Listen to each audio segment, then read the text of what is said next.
Good morning, everyone. This is Mike Yurigan with Golf Brevard. We're at Habitat this morning. Figured I'd give you a few updates between the two golf courses here in Spessart, Holland. We were able to finish up the aerification over at the beach last week, and it turned out really well. I'm going to be sending out an email also with a lot of this information, maybe a little more detailed than what I do over the video. Don't want to get too long-winded, but you know, with our second aerification over there, pulling plugs, things went really well after we have sodded the greens.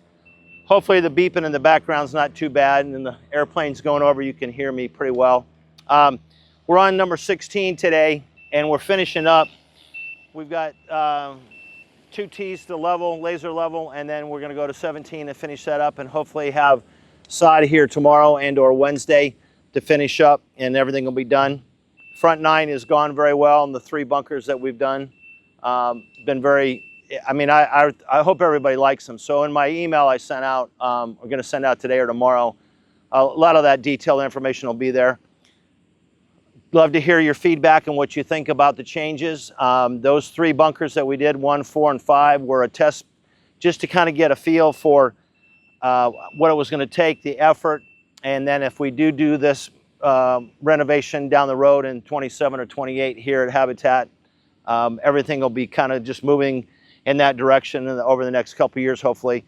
And in the email also, it'll describe, you know, I've talked about the irrigation system over at Spessart going in next September of 26. So we've got a lot of things going on, and obviously we want to try to do these things a little bit as we go, just so that the golf course can stay open. You know, and just, you know, I know it's a little inconvenience, and the biggest thing is to thank all of you for your support and just kind of working around what we've done this summer just to try to get all the tee boxes. Sorry, I'm knocking all these bugs away from me this morning, but all the tee boxes, I think you can see what we've done is we've laser leveled all the ones that we've done, and basically within a centimeter we can get the water to drain off the tee box a certain way. And then the tee box they're working on up in front of us right now was 10 inches higher than this one back here, so it gave a little bit of a weird look to it. So we're dropping it down a little bit more so that you'll see all the tee boxes will go from back to front a little bit lower, so that you don't feel like you're looking at the tee box, you're looking at the fairway or the green or whatever that part will be. So that's kind of the philosophy by building a tee box. So want to thank Steve LaMontagne, our director of instruction. He's had 20 plus kids out in the clinics this summer each week. I put that in the information in the email a little bit more detailed. Jeff Gerard and John Madden's helped out with that. The kids have been fantastic. We've had kids as little as I think 4 to 5 years old up to 15 to 16, 17 years old. So it's great to see the kids out participating. Thanks to parents for getting them over, and you know, just the effort of growing the game here locally for us, and also just to give the kids an opportunity. We do have some of the teams that are going to be starting in the afternoons. We've got the Brevard Heat, we've got Palm Bay, we've got a lot of things going on with high school starting and the golf season's early. As you know, it's in the fall right now, somewhere into the fall. So you'll see a lot of the kids out. It's pretty, you know, we're pretty excited about it. We have a amateur championship that we'll be marketing and putting out recently. It'll be in September. We're going to have possibly another kids, U.S. kids golf event sometime towards the end of the year. And then we're also probably going to be hosting the district. I'm not quite sure of the dates, but we'll have all that put on the calendar, and Caleb can put all that out for us. So it was just a lot of things going on, and just really, really appreciate your patience when it comes to just kind of dodging around and playing the golf course a little different. Jamie and Dan and the staffs have done a fantastic job on all that. And also Bella has helped out with the junior program. So we want to thank Bella for helping out with the kids also. Moving forward, again, we've talked about a lot of different things. We've done a lot of work this summer on aerification of fairways and tees. You know, the bunker renovation as we go down the road, you know, just a lot of things that we'll try to detail out and see how we go and where we're going to put maybe some extra sand in some of the bunkers And obviously it's all budgetary items based on what we're going to do moving forward with the irrigation at Spessard, and then all those things kind of tie together. So I kind of put that all in the email. Hopefully it's not too redundant and boring.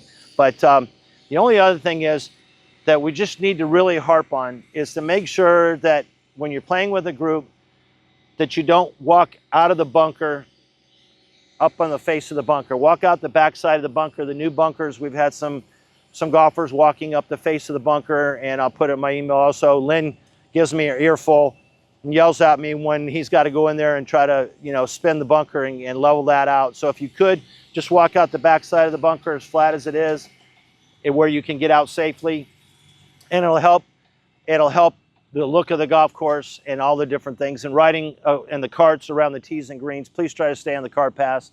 I know we harp on all that at time, but if you're playing with some new golfers that might not be aware of those simple little policies or ideas, because it's convenient to do those things, just kind of just tap them on the shoulder and say, hey guys, gals, you know, let's try to keep the golf course as nice as we possibly can. So speaking of Jamie, he's coming by in the cart. We've got a lot of things going on, and he's been working a lot of hours, and appreciated his service and effort. So when you do see the staff out on the golf course, obviously it's not a requirement, but just maybe thank them here or there, pat on the back, because I think we're really creating something really special here between Spessard-Holland and Habitat, and I'm just excited to come to work every day, and I think everybody else that works here at Golf Brevard and the two courses will tell you the same.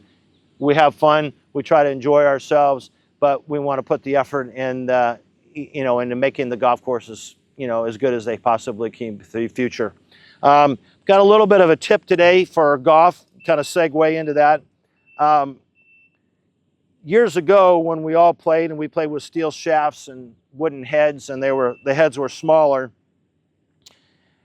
the transition that took place was the club getting lighter, the club getting longer, your arc is bigger, you can hit the ball farther. So this 3-wood is a typical driver length years ago at a rate between 42.5 and 43 inches. The new mini driver that's come out is in that same mindset. It's between 43 inches and 43.5 inches, and then you get your driver that can go up to 46, and you see the different sizes in the heads. So what I'm basically trying to give you a little bit of advice to is that try the different lengths of clubs, come to the fittings, try the different lengths of shafts, and we can give you some feedback on that, because I'm hitting the mini driver for me between 230 and 250, and I'm hitting it in the fairway, and I'm having a better opportunity to hit the ball on the green. I hit my 3-wood quite a bit. The driver, I get the driver at 46. I'm actually thinking about cutting an inch off my driver so I have a little more control and try to hit it in the 250 plus range if I could still swing that fast. But years ago, I should say 2.5 years ago, Rory McIlroy took his driver down an inch, and he started driving the ball farther and better. So come and see us, come to the fitting. We've got a fitting coming up from Callaway here at the end of, I think it's in the middle of the month. Again, we'll have to look at the calendar. I didn't write all the dates down, but we'll send all that information out to you. Take a look at the calendar, and we'll hope to see you soon. And again, thank you for your patronage and all the things and the efforts you put up with us this summer here and at both courses. We'll hope to see you soon. Thank you.